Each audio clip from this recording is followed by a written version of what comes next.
பாரம்பரியமான விளையாட்டான உலகெங்கும் வாழுகின்ற தமிழ் மக்கள் பாரம்பரிய விளையாட்டான ஜல்லிக்கட்டு கை வச்சுங்க. அலங்காநல்லூர் ஜல்லிக்கட்டு வருகிற 14ஆம் தேதி அரசுடைய சார்பில் அதற்கான ஆரம்ப கட்டமாக இந்த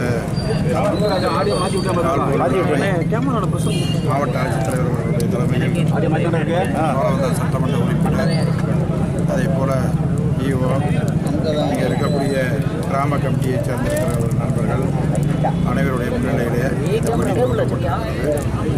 எப்போதும் போல் அலங்காநல்லூர் ஜல்லிக்கட்டை பொறுத்தவரை மிக சிறப்பாக ஏற்பாடு செய்யப்பட்டு வருகிறது. அந்த ஜல்லிக்கட்டு நிச்சயமாக தமிழகத்தினுடைய